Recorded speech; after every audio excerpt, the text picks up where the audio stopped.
लंबी छुट्टियों के बाद कुछ दिनों पहले ही मैंने ड्यूटी रिज्वाइन की थी। फिर मेरे पास आया सेजल मेहता केस। इस केस ने मेरे जहन को इतना थका दिया कि लगने लगा मैं इस केस में एक अरसे से उलझा हुआ हूं। मैं जब भी इस लड़की के बारे में सोचता हूं तो एक अजीब ख्याल मेरे जहन को जकड़ लेता है। पुलिस वाले मृत विक्टिम से कभी मिल तो नहीं पाते, लेकिन फिर भी उन्हें विक्टिम की जिंदगी में उतरना पड़ता है कि उन आखिरी पलों तक पहुंचना होता है जहां उनका गुनहगार छुपा होता है। और इस लड़की की जिंदगी के आखिरी पलों में वो दास्तान छुपी थी जिसे एक भूल का नाम दिया गया था।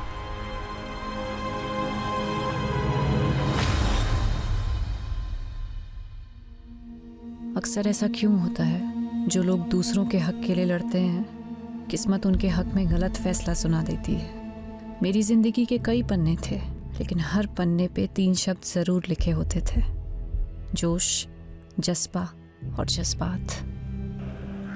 Case number 26, Aditya Jain versus Radhika Jain. Your honour, violence का कोई जेंडर नहीं होता है। एक औरत के भी हाथ होते हैं जो कि मर्द पे भी उठ सकते हैं, और एक बीवी भी अपने पति को असॉल्ट कर सकती है। योर ऑनर, मेरे क्लाइंट आदित्य डोमेस्टिक वायलेंस के विक्टिम हैं। जब रिश्ते हिंसा की बलि चढ़ते हैं तब जज्बाती चोट जिस्मानी चोट से ज्यादा दर्द भरी होती है। एंड योर ऑनर, दर्द का भी कोई जेंडर नहीं होता है। योर ऑनर, और झूठ का भी कोई जेंडर नहीं होता। झूठ को सच बनाने की भूमिका चाहे जितनी भी अच्छी तरीके से कर ली जाए, लेकिन प्रूफ क्या है?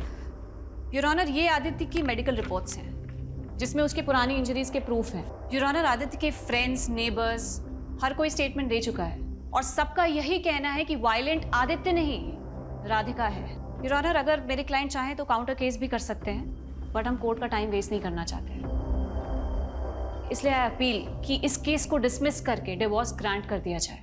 मुझे बहुत अफसोस के साथ कहना पड़ रहा है कि एक महिला होने के बावजूद भी सेजल जी इस केस को जीतने के लिए बहुत कुछ मैनिपुलेट कर रही है। आप अपनी दलीलें नहीं प्रूव कर पा रहे हैं तो कुछ भी कह रहे हैं, but I believe in justice your honour. Domestic violence act का कई बार गलत तरह से इस्तेमाल हुआ है, सो आई होप इस केस में एक ऐसा वर्डिक्ट आए जो कि सभी डोमेस्टिक वायलेंस एक्ट को वायलेट करने वालों के लिए एक बड़ा सबक हो। सेजल, मुझे अब विश्वास हो गया है कि तुम्हारी मदद से मैं ये केस जीत सकता हूँ। मैं तुम्हें बता भी नहीं सकता हूँ कि उस औरत के साथ मैं कितनी घुटन महसूस करता था। सेजल, कब से कॉल लगा रहा हूँ, फोन भी बंद है तुम्हारा। सॉरी प्रतीक, मैं कोर्ट रूम में थी। तो मुझे यहाँ क्यों बुलाया? पहले ड्राइवर समझ रखा है। वैसे सही है, तुम्हारा वेट करता रहूँ मैं हमेशा, है ना? सॉरी यार। Aditya, he is Prateek, my fiance. Hi. Hi. अब आपका ऑर्डर हो तो चले यहाँ से। See you on the verdict day. Let's go. Bye.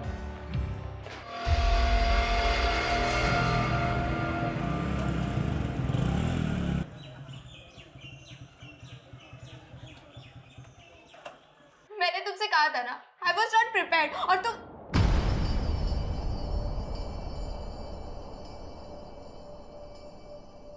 Anjali. क्या हुआ राघव? अंजलि रो क्यों रही थी? क्या किया तूने उसके साथ? क्या क्या मतलब? फ्रेंड्स हैं हम, हमारी भी पर्सनल बातें होती है। राघव, तू अभी इतना बड़ा भी नहीं हुआ है, और माँ की एब्सेंस में मैं तेरी बड़ी बहन ही नहीं, तेरी गार्जियन भी हूँ। क्या पका रही होती थी? ये क्या लैंग्वेज हुई राघव? हाँ, रुको, मैं अभी अंजलि से बात करती उससे क्या बात करोगी आप? हाँ, तो एक बात बता, तू इतना डर क्यों रहा है? कहीं तूने उसके साथ कुछ ऐसा वैसा तो? इनफ। दीदी, मैं आपको कभी पूछता हूँ क्या कि आप प्रतीक के साथ क्या क्या करती हो? हाँ, मेरी भी पर्सनल लाइफ है, सो प्लीज डोंट इंटरफियर। बहुत बदतमीज होता जा रहा है। सेजल, तुम ना छोटी सी बात को इधर का उधर ले जाती हो। यार, तुम उसे शांति से समझाओगी ना तो आई थिंक वो समझ जाएगा। So just relax, okay? चलते। बाहरी दुनिया से जूझना जितना मुश्किल होता है, उससे कहीं ज़्यादा मुश्किल उन रिश्तों से जूझना होता है जिनके लिए हम जीते हैं। अपनों की हार के आगे बाहरी दुनिया की जीत भी फीकी लगती है। आदित्य जैन वर्सेस राधिका जैन। इस केस के फैक्ट्स, स्टेटमेंट्स और प्रूफ्स पे बारीकी से गौर करने के बाद ये कोर्ट आदित्य जैन को डोमेस्टिक वायलेंस के चार्जेस से बरी करती है।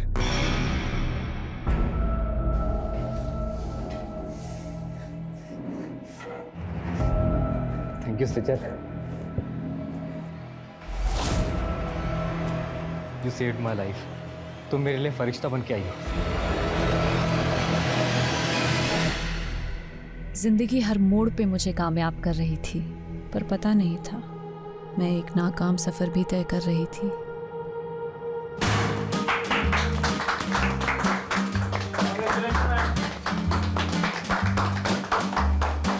Many congratulation Sejal. मुझे पता था तुम ये केस जीत कर रहोगे। जिस डेडिकेशन, सिंसियरिटी और ईमानदारी से तुम काम कर रही हो, it's something to be appreciated. Thank you sir, लेकिन मुझे आपसे बहुत ज़रूरी बात। आज कोई काम की बात नहीं होगी। It's a celebration time. And listen guys, Sejal की जीत की खुशी में आज मैंने आप सब के लिए डिनर पार्टी अरेंज की है। एंजॉय। तो मुझे लग रहा है बॉस सेजल पे बहुत ज़्यादा मेहरबान हो रहे हैं। बड़े हाई प्रोफाइल केसेस इसके लिए रिजर्व करके रखे। हम तो सिर्फ पेपर वर्क करने के लिए ना।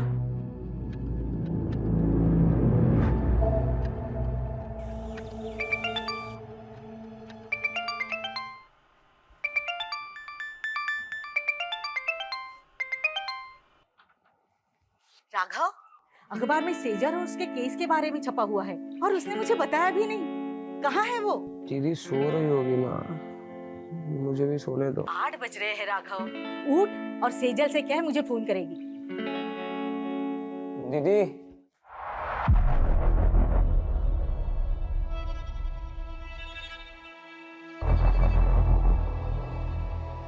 दीदी अंदर हो।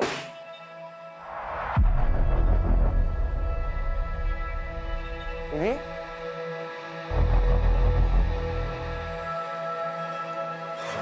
हेलो, कौन? आप कौन बोल रहे हैं? ये मेरी दीदी का नंबर है।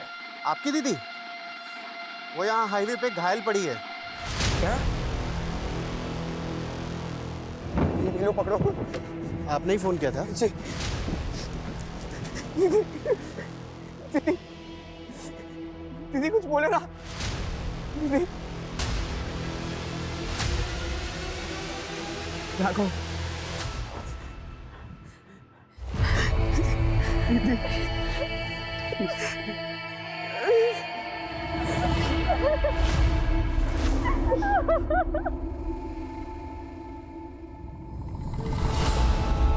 सेजल, कुछ बोलती क्यों नहीं? अरे आखिर क्या हुआ है? कुछ बोलेगी भी?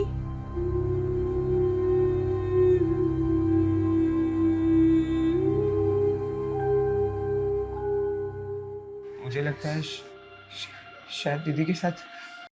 क्या?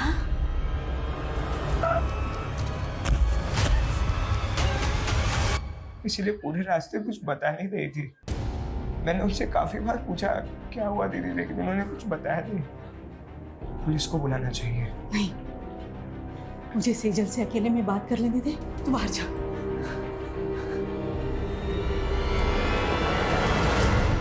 सेजल, मुझे बताना बेटा, क्या तेरे साथ किसी ने जबरदस्ती की?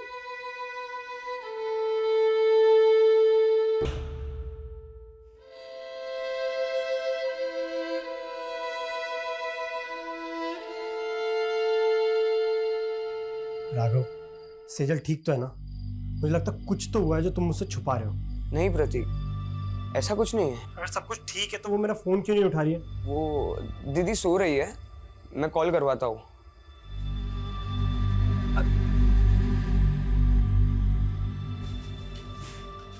पड़ोसी कुछ भी कह रहे हैं, तिल का ताड़ बना रहे हैं। लेकिन माँ सच सच बताओ, दीदी की तरह आप भी मुझसे कुछ छुपा नहीं रही हो ना? उन्होंने आपको बता दिया ना कि उनके साथ हुआ है। ऐसा कुछ नहीं है, डॉक्टर को दिखाया था ना सेजल को। मुझे भी उसकी परवाह है, तू फिक्र मत कर, वो धीरे धीरे नॉर्मल हो जाएगी। नहीं, यहाँ बैठे बैठे कुछ नहीं होगा। मैं दीदी को लेके जा रहा हूँ, काम करेगी तो उनका मन बदलेगा। ठीक है, मैं भी तेरे और सेजल के साथ वहां आती हूँ।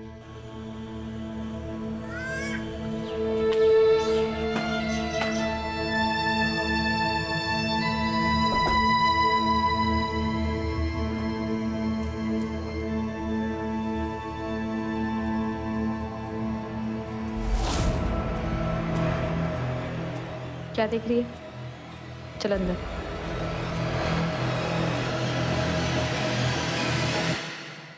बेटा, तूने जिंदगी में कभी हार नहीं मानी। मैं तुझे ऐसे बुझा बुझा नहीं देख सकती। हम यहाँ दोबारा इसलिए आए हैं ताकि तू पहले जैसी बन सके। मैंने कभी भी किसी भी वजह से आपको दुख पहुंचाया हो तो उसके लिए आई एम सॉरी। पर प्लीज आप पहले जैसे हो जाओ ना। आप है ना, अभी मुझे जितना भी डांटोगे ना मैं सब सुन के लूंगा। जो बोलोगे वो मैं करूंगा दीदी। आपकी सारी डांट सुन के लूंगा। आप जहाँ बोलोगे हम वहां जाएंगे दीदी। तो प्लीज पहले जैसे बन जाओ। You are my strength.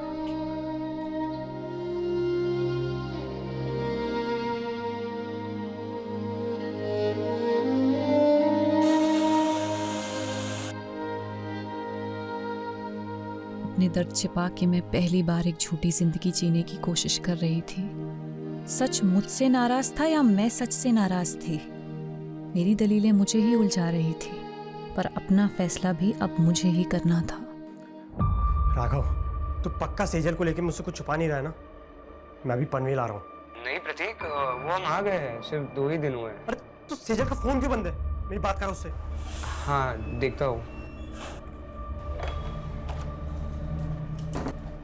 दीदी,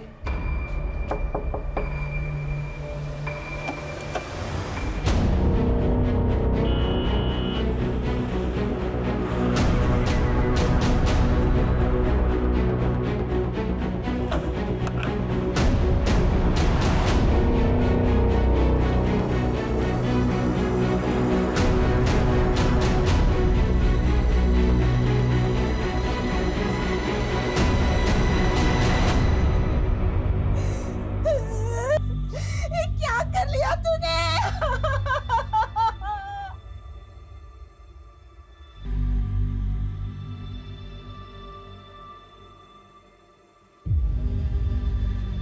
सर, ये देखो, मेरी शिकायत खुद से है, अपने आप से। मैं ऊपर वाले को थैंक्स बोलती हूँ जिसने मुझे ये जिंदगी दी, दुनिया के सबसे अच्छे माँ बाप दिए, प्यारा सा भाई दिया। लेकिन मुझे नहीं मालूम था मेरी एक भूल मुझे उनसे इतना दूर कर देगी। मुझसे बहुत बड़ी भूल हो गई जिसकी सज़ा मैं अपने आप को दे रही हूँ। मुझे हमेशा अफसोस रहेगा कि मैं आपका साथ छोड़कर जा रही हूँ। आपकी सेजल। शहर की एक युवा लॉयर सेजल मेहता की लाश घर में फंदे से लटकी पाई गई। क्या सेजल ने खुदकुशी की या ये एक हत्या है? ये सवाल फिलहाल पूरा शहर पूछ रहा है। ये सुसाइड नोट में सेजल ने किसी भूल का जिक्र किया हो। क्या भूल हुई थी? और उसके चेहरे पर चोट के निशान थे। वो चोटें कैसे आई? आप लोग बोलते क्यों नहीं है? ये सब माँ की भूल है सर। कैसी भूल? सर 15 दिन पहले होली की त्योहार की रात दीदी एक पार्टी में गई थी। वहाँ उनके साथ कुछ हुआ था सर। पूरी रात घर भी नहीं आई और सुबह सर मुझे लग रहा था उनके साथ हुआ था। सेजल किसकी पार्टी में गई थी? कहाँ गई थी? अच्छा सुन, मैं तुझसे कल बात करती हूँ। क्यों? आज घर नहीं आने वाली हो? आऊंगी पर शायद थोड़ा लेट हो जाए, एक पार्टी में जा रही हूँ। उन्होंने सिर्फ इतना बताया था कि वो किसी होटल कस्तूरी में गई थी और पूरी रात घर नहीं आई थी। तो क्या ये भूल थी?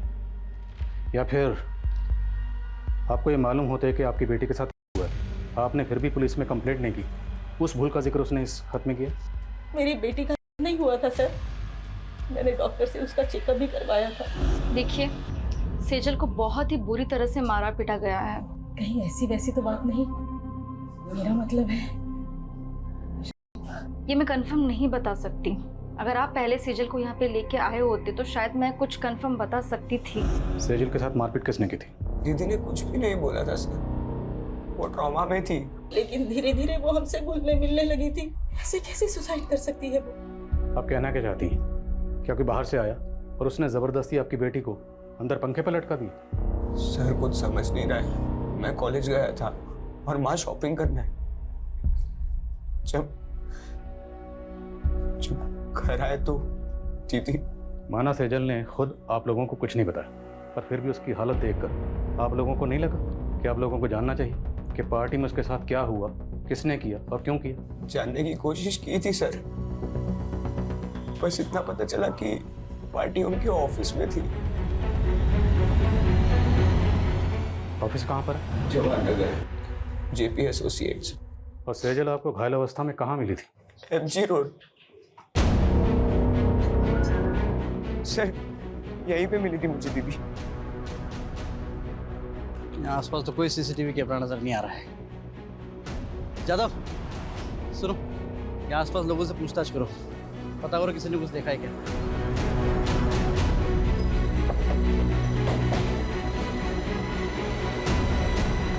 सेजल बहुत स्ट्रांग लड़की थी, मैं मान ही नहीं सकता कि वो सुसाइड करेगी। 12 मार्च की रात आपके ऑफिस की तरफ से कोई पार्टी थी ना? हाँ, पार्टी तो थी। सेजल ने एक कंट्रोवर्शियल केस जीता था, उसी के सेलिब्रेशन में। और ये सेलिब्रेशन होटल कस्तूरी में हुआ? कस्तूरी नहीं तो, पार्टी तो ऑफिस में थी। सर, कस्तूरी होटल के बारे में मैं कुछ नहीं जानती। उस दिन पार्टी यहाँ पे ऑफिस में ही थी। ये पार्टी कब तक चली थी? करीब 9 बजे तक, और जब सेजल यहाँ से गई तो सब नॉर्मली था सर। अच्छा, हाँ पांडे बोलो। सर, ये जिस हाईवे पे सेजल की लाश मिली थी, वहाँ से 7 किलोमीटर दूर कस्तूरी प्लाजा नाम का एक होटल है। लेकिन राघव ने तो हमें होटल कस्तूरी बोला था। एनीवेज, इस कस्तूरी प्लाजा की लोकेशन भेजो मुझे तुरंत।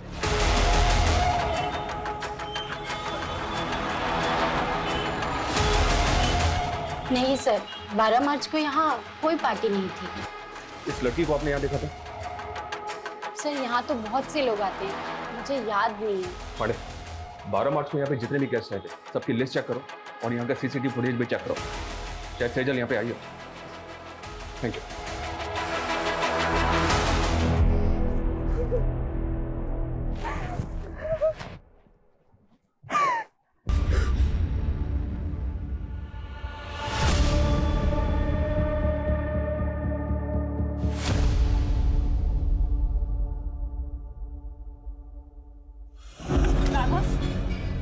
क्या है ये? मैंने मेरे बैंकिंग ऐप का पासवर्ड बता दिया तो तुम मिसयूज करोगे मेरे फंड्स का? किससे पूछ के तूने 35,000 रुपए निकाले मेरे अकाउंट से? मैं आपको बताने ही वाला था। और क्या करेगा तू इतने बड़े अमाउंट का? बोल।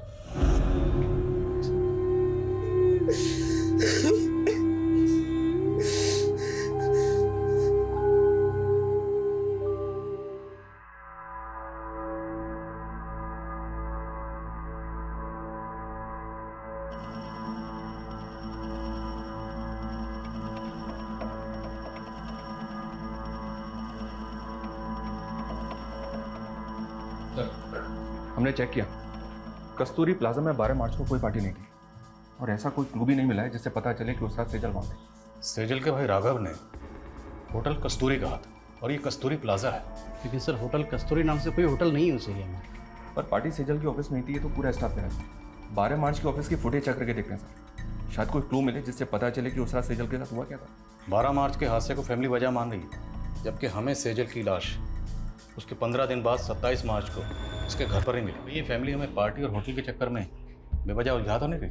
उनके बयान अटपटे तो हैं। भाई कह रहा है कि उसका हुआ था, माँ कह रही है कि उसका नहीं हुआ था। और ये सुसाइड नोट, इस सुसाइड नोट में सेजल ने किसी भूल का जिक्र किया। जब भूल से पूछा गया कैसी भूल, इस बात का उनके पास कोई जवाब नहीं। आपको लग रहा है ये मर्डर भी हो सकता है? मर्डर के एंगल को भी रूल आउट नहीं किया जा सकता। मर्डर, ये सुसाइड। 12 मार्च से लेकर 27 मार्च तक फैमिली की एक्टिविटी पता करो। 12 मार्च पे फोकस करो और पता करो कि 12 मार्च को सेजल ऑफिस के अलावा और कहाँ कहाँ गई थी।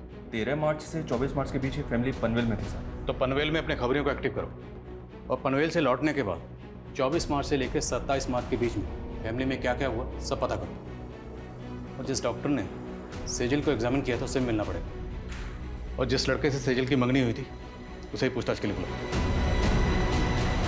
मैंने 14 मार्च को सेजल का चेकअप किया था, उसके घाव 2-3 दिन पुराने थे। 6-7 जगह तो ब्लड क्लॉट्स हुए थे। ऐसा लग रहा था मानी जैसे कुछ बेल्ट की चीज़ें से मारा गया है। सेजल का हुआ था नहीं? मैं इसको लेके श्योर नहीं हूँ। इनफैक्ट मैंने सेजल के मॉम को भी बोला था। आपकी सेजल से कुछ बात हुई थी? उसने आपको कुछ बताया कि उसके साथ ये सब कैसे हुआ? मैंने सेजल को बहुत पूछा पर उसने कुछ बताया नहीं।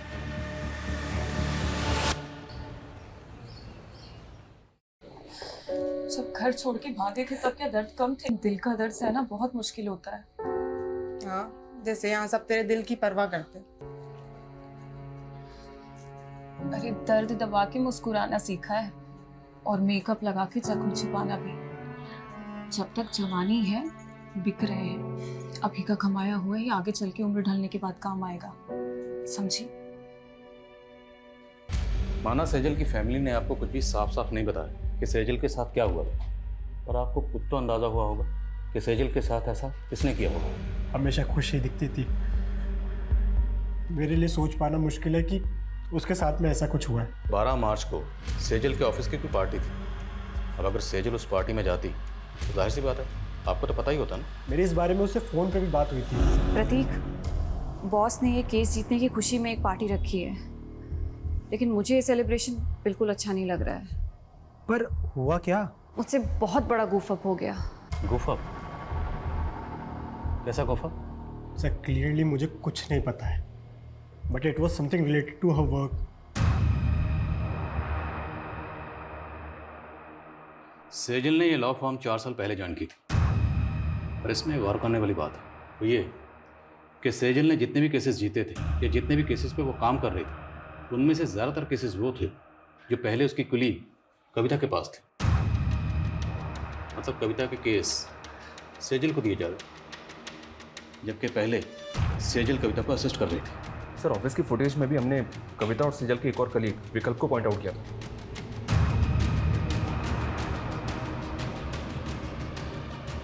ये देखिए सर, सेजल ऑफिस से आखिरी बार कविता और विकल्प के साथ जाती हुई दिख रही है। सर सेजल के 12 मार्च के सीडीआर के अकॉर्डिंग उसकी आखिरी 2 फ़ोन कॉल्स भी जानने जैसी हैं। सेजल ने रात को 8 बजे आदित्य जैन को कॉल किया था और फिर ठीक उसके बाद राधिका जैन ने सेजल को कॉल किया। आदित्य जैन सेजल का क्लाइंट था और राधिका आदित्य की बीवी। राधिका ने आदित्य पे डोमेस्टिक वायलेंस के चार्जेस लगाए थे, केस किया था और इसी केस को सेजल ने जीता था, जिसकी खुशी में पार्टी हो रही थी। मुद्दा ये है कि सेजल का क्लाइंट था आदित्य जैन, फिर राधिका ने इसे कॉल क्यों किया? कहीं ऐसा तो नहीं कि राधिका से हार बर्दाश्त नहीं हुई? और ऐसा पॉसिबल है सर। आदित्य और राधिका से मिला और सेजल के ऑफिस में नए सिरे से पूछताछ करनी पड़ेगी। इस पार्टी वाली रात सेजल आप दोनों के साथ पार्टी से बाहर गए थे, कहाँ गए थे आप लोग? देखिए सर, हम सिर्फ उसके साथ ऑफिस से बाहर तक गए थे। बॉस को तुम पे कितना भी प्राउड हो, पर मेरा असली प्राउड तो तुम हो। मेरी छोटी सी असिस्टेंट ने इतनी तरक्की जो कर ली। तरक्की मैंने आपको छोड़ने के बाद ही की। तो वो कहते हैं ना कि बरगद के नीचे कोई और वृक्ष नहीं पनप पाता, मैं भी नहीं पनप पाती। इसलिए विकल्प, थिंक अबाउट योर फ्यूचर। अच्छा, तो तुम शुरू से ही इतना बोलती हो? राज ना बहुत ज़्यादा मीठा बोल रही है। Thank you ma'am for appreciating me. Excuse me. हम तभी वहाँ से चले गए थे। उसके बाद मैंने उसे एक लड़की के साथ जाते हुए देखा। लड़की? जी सर। कौन थी वो लड़की? I don't know her. Actually काफ़ी अंधेरा था तो मैंने उसे ठीक से देखा नहीं। ऑफिस के बाहर की 12 मार्च की सीसीटीवी फुटेज निकलवा। अगर ये लोग सच बोल रहे हैं तो पता तो चले सेजल उस रात किस लड़की के साथ गई थी। मैंने तुम्हें रोका था, लेकिन तुमने मेरी बात नहीं मानी और अब तुम्हारी वजह से अब मैं प्रेग्नेंट हूँ।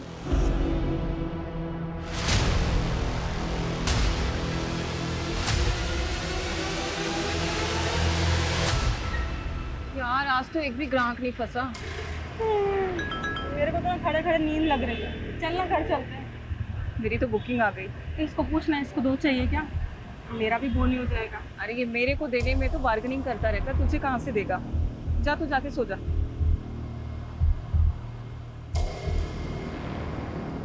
आदित्य से केस हार गई थी, वो भी सेजल की वजह से। तो फिर 12 मार्च की रात को आपने सेजल को किस इरादे से कॉल किया? नहीं सर, मैंने उसे कॉल नहीं किया था। मैंने उसके 5-6 मिस्ड कॉल देखे, तब जाकर मैंने उसे कॉल बैक किया था। तो बात क्या हुई थी आपकी उसके साथ? सेजल को गिल्ट हो रहा था। गिल्ट? अब क्या है सेजल? सॉरी राधिका, जिंदगी में पहली बार मैंने एक गलत इंसान का केस ले लिया। कहना क्या चाहती हो तुम? मुझे आदित्य की सच्चाई पता चल गई है। आई नो, आदित्य नहीं बल्कि तुम डोमेस्टिक वायलेंस का शिकार हुई हो। मैं खुद सेजल की बात सुनकर हैरान थी सर। ऊपर से वो बोल रही थी कि वो मेरे लिए आदित्य के खिलाफ लड़ेगी। हाँ बोलो। सर, ये आदित्य के घर पे तो ताला है और मैंने पता किया ये 12 मार्च से ही गायब है और काफ़ी दिनों से इसका फ़ोन भी बंद आ रहा है। आदित्य का 12 मार्च से गायब होना और आदित्य की वाइफ राधिका का ये कहना कि सेजल को उसके लिए गिल्ट हो रहा था, मामला कुछ समझ में नहीं आ रहा। इस गिल्ट को क्या हम सुसाइड नोट में लिखी भूल से कनेक्ट कर सकते हैं? तो फिर सवाल ये है कि इस केस को जीतने के बाद 12 मार्च को जो पार्टी दी गई, सेजल उसमें शामिल थी। सेजल उस पार्टी में क्यों गई? राधिका की बात पर हम ऐसे ही यकीन नहीं कर सकते, हमें खुद क्रॉस चेक करना होगा। Right sir. जिस औरत पर अपने पति को टॉर्चर करने का आरोप हो, वो सेजल से बदला लेने के लिए उसको भी तो टॉर्चर करवा सकती है। तो फिर आदित्य क्यों गायब है? सर, शायद उसको भी राधिका नहीं गायब करवाओ, वो उसका राज जानता था। अब इस राज से पर्दा तभी उठ सकता है जब हमें पता हो कि आदित्य क्यों गायब हुआ और कैसे गायब हुआ। आदित्य की बैकग्राउंड खंगाल, और मुझे लगता है कि हमें इस बारे में सेजल के बॉस से बात करनी चाहिए। सर। हमें सर, सेजल की पोस्टमार्टम रिपोर्ट। पोस्टमार्टम रिपोर्ट के मुताबिक कॉज ऑफ डेथ स्ट्रैंगुलेशन, मतलब मौत दम घुटने से हुई। जिस्म पर चोटों के निशान थे, पर पोस्टमार्टम रिपोर्ट कंफर्म नहीं करती। वो शायद इसलिए क्योंकि पोस्टमार्टम उसकी मौत के काफ़ी दिनों बाद किया गया। मुमकिन है कि रेप हुआ, क्योंकि लड़की के साथ ज़बरदस्ती तो हुई थी। सर, सुसाइड नोट से सेजल की हैंडराइटिंग मैच हो रही है और हमारी पनवेल के खबरियों से इंफॉर्मेशन मिली है सर। कैसी इंफॉर्मेशन? पनवेल में सेजल के चाचा चाची रहते हैं। पिछले 7 सालों से दोनों परिवार के बीच कोई बातचीत नहीं है। दरअसल सेजल के पापा की दुकान थी जो सेजल के चाचा ने हड़प ली थी। शैलेंद्र, मेरे पति के गुजरते ही तूने अपने रंग दिखाने शुरू कर दिए। पहले उनका बैंक अकाउंट फ्रीज करवा दिया और अब उनकी दुकान हड़प ली। अरे मैं अपने बच्चों की देखभाल कैसे करूंगी? मैं हूं ना, खर्चा उठा लूंगा तुम सबका। वो दुकान मेरे पापा की थी चाचा जी, आप वहाँ सिर्फ नौकरी करते थे और ऐसे कह रहे जैसे हम पे एहसान कर रहे हैं। बस सेजल, भाभी समझाओ इसको। भैया के बाद कोई नहीं है मेरे औलाद तुमको पालने वाला। पाला मेरे पापा ने है आपको चाचा, अपनी दुकान में काम देके, और आप हमें पालोगे। शैलेंद्र, जबान को लगाम दो इसकी, नहीं तो हाथ पैर जबान सब काट के रख दूंगा। और पूता है ना तो आके हासिल कर लेना वो दुकान। शैलेंद्र ने हमें सताया तो बहुत था सर, और शैलेंद्र के उस थप्पड़ ने सेजल के अंदर बहुत बड़ा परिवर्तन ला दिया था। कैसा परिवर्तन? लॉ पढ़ रही थी सर। उन्होंने ठान लिया था कि चाचा से हमारा हक लेकर रहेगी।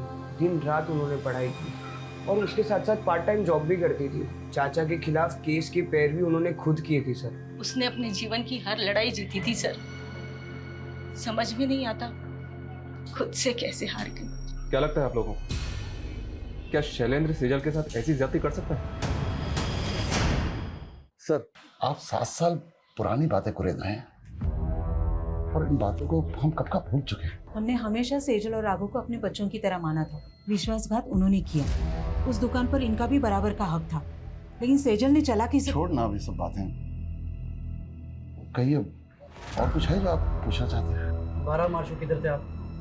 यही पनवेल में। पनवेल में कहाँ पे? अपने घर पर ही था। आई डोंट बिलीव राधिका सच बोल रही। राधिका अपने हस्बैंड आदित्य को टॉर्चर करती थी and it's proven in the court. अगर सेजल को केस जीतने के बाद ऐसा कुछ लगता तो सबसे पहले वो मुझे बताती। सेजल के मंगेतर ने बताया कि वो काफ़ी दिनों से परेशान थी, और जब उसने बार बार पूछा सेजल को कि किस बात को लेकर परेशान है, तो सेजल ने बताया कि उससे काम में गुफ्तगू हो। अब जैसे कि आपने कहा कि सेजल सबसे पहले अगर कुछ होता तो आपको बता दें, तो अगर इस गुफ्तगू का ताल्लुक राधिका के केस से नहीं है तो फिर किस बात से, जिसको लेकर सेजल परेशान थी? ऐसा कुछ नहीं था, और आप ये बेकार के सवाल करके अपना टाइम वेस्ट कर रहे हैं। सर, मैंने आदित्य के कुछ रिलेटिव से बात की, लेकिन किसी को नहीं पता कि आदित्य इस वक्त कहाँ पे। आदित्य मोती नगर की कंपनी में मैनेजिंग डायरेक्टर था। वहाँ इंक्वायरी करो, शायद कुछ पता चले। सर, इसमें 12 मार्च की सेजल के ऑफिस की बाहर की फुटेज है। सर, इसमें वो इस लड़की के साथ बाहर जाते हुए दिख रही है। कौन है ये लड़की?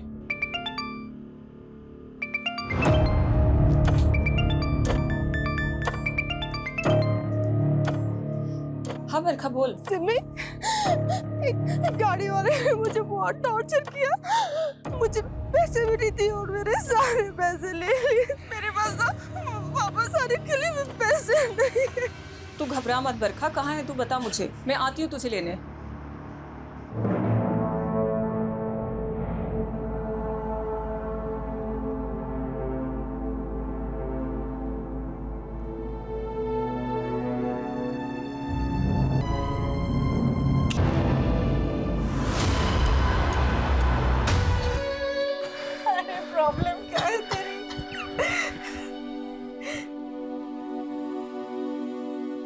क्या चाहता है तू? फिर से मैं वही दिन देखूं? हाँ?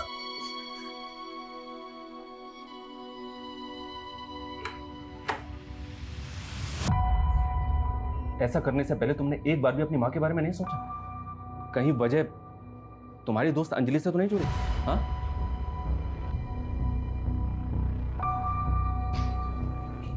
ये देखो, और मैं बताऊं कि 12 मार्च की रात को अंजलि सेजल से मिलने क्यों गई थी?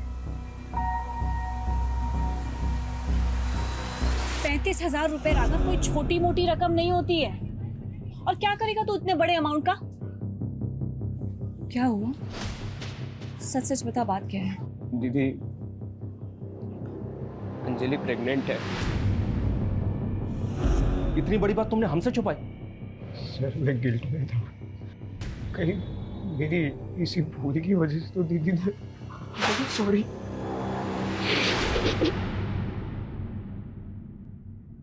कोई प्रेग्नेंट नहीं थी तुम, ये सब ड्रामा है ना? प्रेग्नेंट हो तुम? कोई प्रूफ है? तुम दोनों ने मेरे भाई को बेवकूफ बनाया सिर्फ पैसे हटने के लिए। अब देखना, ऐसे चार्ज में तुम लोगों को अंदर करवाऊंगी ना कि कभी भूलोगे नहीं। 12 मार्च को सेजल को लेकर कहाँ गई थी? मैं तो बस माफी मांगने गई थी उनसे। तुम यहाँ क्या कर रही हो? मुझे माफ कर दो दीदी, प्लीज मेरे खिलाफ कोई केस मत फाइल करना। तुमने गुनाह किया है तो सजा तो तुम्हें दिलवा के रहूंगी मैं। नहीं दीदी प्लीज। वो वहाँ से चली गई थी, कहाँ गई वो मुझे नहीं मालूम है। तो हम मालूम कर लेंगे। जरा इन दोनों को मालूम पर घुमाओ। जी सर। अंजलि की बात छुपाए, पर हमें अभी तक किसी भी होटल कस्तूरी का पता नहीं चला है। दीदी ने मुझे यही बोला था कि वो उस रात होटल कस्तूरी जा रही थी। अगर होटल कस्तूरी वाकई है तो कहीं तो होगा। हर छोटे मोटे होटल की लिस्टिंग करो और ढूंढो होटल कस्तूरी को। और सेजल अपने भाई राघव को एमजी रोड पर मिली थी। एमजी रोड से लेकर सेजल के ऑफिस तक जहां जहां सीसीटीवी है सबकी फुटेज निकलाओ, फुटेज स्कैन करो। सर, ये आदित्य जिस कंपनी में एमडी था वहां से अचानक से रिजाइन करके चला गया। ऑफिस में इंक्वायरी की तो पता चला कि ये वहां पे काम करने वाली लड़कियों को फेवर देने के लिए उनका शादी था। ये बात आदित्य के ऑफिस की एक लड़की ने सेजल से कांटेक्ट करके उसे बताई थी। तो पूरे चांसेस हैं कि आदित्य की वाइफ राधिका का बयान सही है कि सेजल उसके खिलाफ एक्शन लेने वाली थी, क्योंकि आदित्य 12 मार्च से ही गायब। आदित्य के ऑफिस से उसके बारे में एक और लीड मिली है सर। शायद ही अपने मामा के घर पहुंच सकता है। उठो। भागा नहीं था मैंने रिजाइन किया था। तुम 12 मार्च से गायब हो। 12 मार्च मतलब उसी दिन जिस दिन सेजल मैंने कुछ नहीं किया है। मुझे अपने लॉयर से बात करनी है। अपने लॉयर को तो तूने मार दिया। अब किससे बात करेगा? बोल, क्यों मारा सेजल को? देखो, मुझे डराना मत। मुझे क्या लग रहा है तेरे साथ हम यहाँ पर टाइम पास कर रहे हैं? हाँ, और मोलेस्टेशन के चार्जेस लगे हैं तुझे, और तेरे ऑफिस की कई लड़कियों की रिकॉर्डिंग स्टेटमेंट है हमारे पास। बोल अब। मेरे पास प्रूफ्स हैं तुम्हारी असलियत के। मुझे तो खुद पे गुस्सा आ रहा है कि तुम्हारे की पैरवी की मैंने। पर थैंक्स सेजल, तुम्हारी वजह से मैंने केस जीत लिया। मैं राधिका के साथ मिलकर काउंटर केस करूंगी तुम्हारे खिलाफ। कल ही वारंट निकल जाएगा तुम्हारा। मैं डरकर भागा जरूर था, लेकिन मैं सच बोल रहा हूँ, मैंने सेजल के साथ कुछ भी नहीं किया है। राइट सर, मैं पता करने की कोशिश करता हूँ।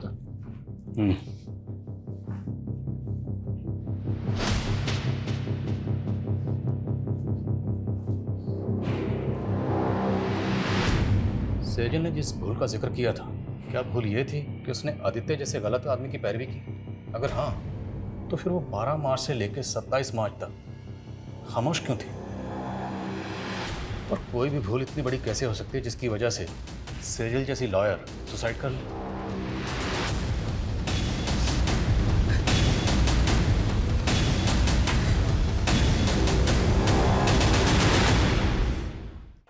सर, सेजल ने 5 मार्च को कोर्ट में पिटीशन फाइल की थी, जिसमें उसने कोर्ट से अपील की थी कि 7 साल पहले उसके पिता की मौत हार्ट अटैक से नहीं बल्कि उनकी हत्या हुई थी।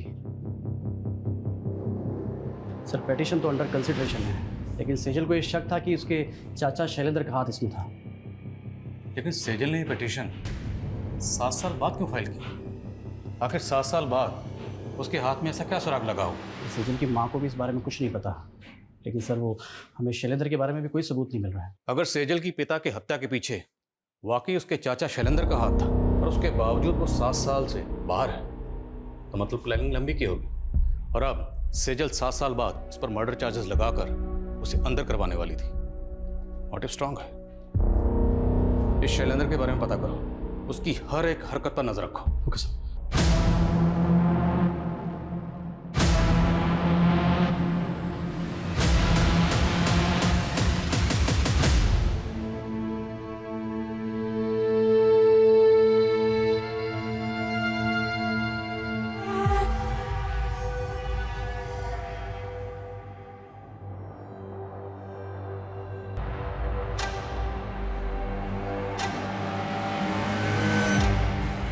रोज पेट पे लात मारती हूँ मैडम। बकबक बंद कर। क्या बकबक मैडम? जो मर्डर करके भाग जाते हो उनको तो आप पकड़ नहीं पाते हो और हमारे जैसे को दबोच लेते हो आप। क्या बोल रही है तू?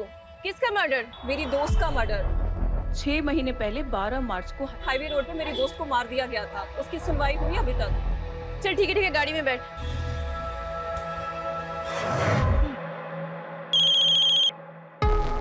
हाँ बोल। सोनू खबरी बोल रहा हूँ साहब। वो आपके हाईवे वाले केस का क्या हुआ? उन्होंने की बोला है क्या? अरे साहब वो क्या है ना कि मैंने सुभाष नगर पुलिस को एक चकले का टिप दिया है और वहाँ पे एक प्रोस्टिट्यूट बोल रही है कि उसकी फ्रेंड का 2 महीने पहले वहाँ पे मर्डर हुआ। मर्डर? हाँ साहब। क्या 12 मार्च को एमजी रोड पर एक और मर्डर हुआ? हाँ सर, और सेजल भी 2 महीने पहले एमजी रोड पे बेहोशी की हालत में मिली। वो लड़की कौन थी जिसके बारे में खबर नहीं होता है? सर उसका नाम सिमी है, प्रोस्टिट्यूट है, आज ही अंदर हुई है। इस सिमी से मिलकर चांस ले, शायद कोई काम की बात पता चले। साहब मेरी दोस्त थी बरखा, उसका एक्सीडेंट हुआ था। लेकिन आपने तो पहले कहा था कि मर्डर हुआ था। साहब किसी ने जानबूझकर उसको गाड़ी से उड़ा दिया था। ताकि किसने जानबूझ के उड़ाया था? हाँ बरखा बोल। मेरे पास तो वापस आने के लिए पैसे नहीं। तू घबरा मत बरखा, कहाँ है तू बता मुझे। मैं एमजी रोड पे गाड़ी वाला एक लड़की को फेंक दिया, ग्रे कलर की गाड़ी। मुझे कुछ समझ में नहीं आया और उसके बाद उसका एक्सीडेंट हो गया। बरखा ने आपको उस गाड़ी का नंबर बताया था? नहीं साहब, लेकिन बरखा ने बताया था कि ग्रे कलर की कोई कार थी। आपकी बरखा से बात कब हुई थी? मेरा मतलब तारीख क्या थी? सर 12 मार्च को रात के 2-2:30 बजे के आसपास। 12 मार्च की रात को सेजल जहां पर जख्मी हालत में मिली थी उस जगह पर सीसीटीवी नहीं है, लेकिन वहां से 3 किलोमीटर दूर एक सिग्नल है, वहां पे सीसीटीवी है। और रास्ते में कोई भी राइट या लेफ्ट टर्न नहीं है, सीधा रास्ता है। उस सीसीटीवी की फुटेज स्कैन करो, जितनी भी सफेद रंग की गाड़ियां दिखती हैं सबकी लिस्टिंग करो। सर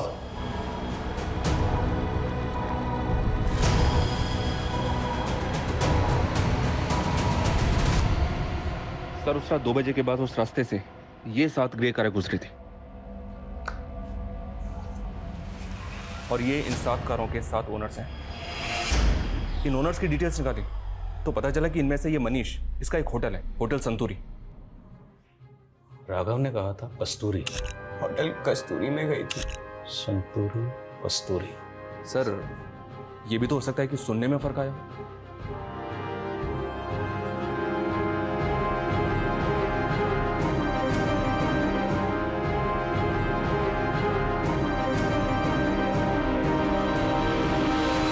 मेरा यकीन कीजिए सर, मेरी सेजल से कोई दुश्मनी नहीं थी। मैं तो बेकार में ही अपने दोस्त के लफड़े में फंस गया। कौन दोस्त?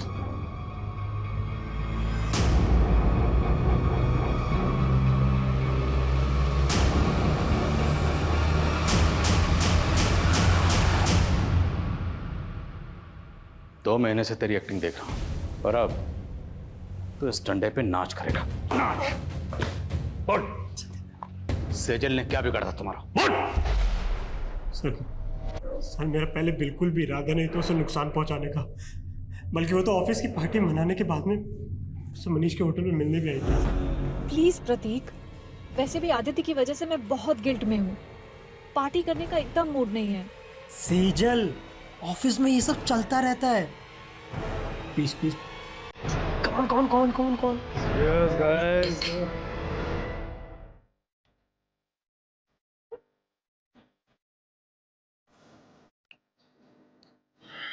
सेजल,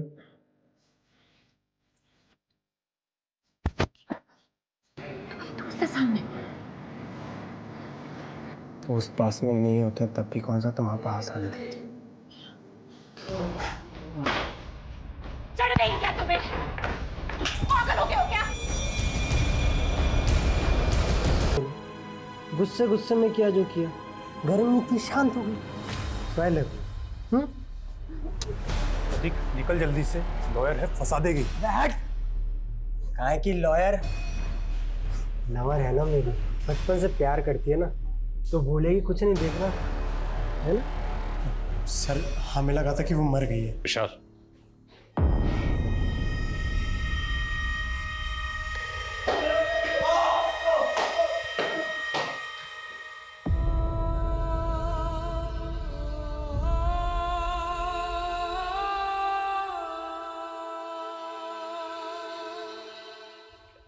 सर सेजल के साथ उसके अपने मंगेतर ने इतना सब किया, फिर भी वो 15 दिन तक चुप रही। जबकि सेजल कोई आम लड़की नहीं थी, एक लॉयर थी, एक ऐसी लॉयर जो लोगों के इंसाफ के लिए ईमानदारी से लड़ती थी। सेजल प्रतीक को बचपन से प्यार करती थी।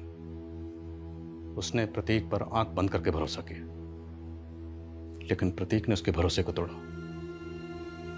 जब इंसान को किसी अपने सबसे ज्यादा करीबी से धोखा मिलता है तो उस इंसान का पूरी इंसानियत से भरोसा उठ जाता है। सेजल के साथ भी यही हुआ। उसने अपने सुसाइड नोट में यही लिखा कि उसे लग रहा था कि प्रतीक पे भरोसा करके उसने अपनी जिंदगी की सबसे बड़ी भूल की। वो भूल जरूर थी, लेकिन सबसे बड़ी नहीं। सबसे बड़ी भूल थी उसका अपनी जिंदगी को खत्म करना, खुदकुशी करना।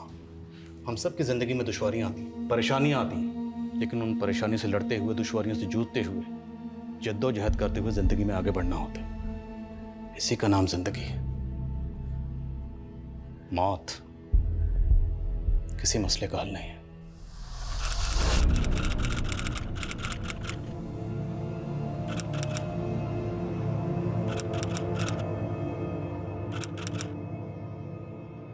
नमस्कार, आदाब। मैं हूं आदिल खान। क्राइम पेट्रोल के जरिए हमने छेड़ी एक मुहिम, वो चाहे गुनाह से सतर्क रहने का सबक हो या फिर आने वाले जुर्म की दस्तक। क्राइम पेट्रोल के हर एपिसोड में हम आपको दिखाते आए हैं हिंदुस्तान की चौंकाने वाली जुर्म की कहानियां। तो देखते रहिए क्राइम पेट्रोल 2.0। जय हिंद।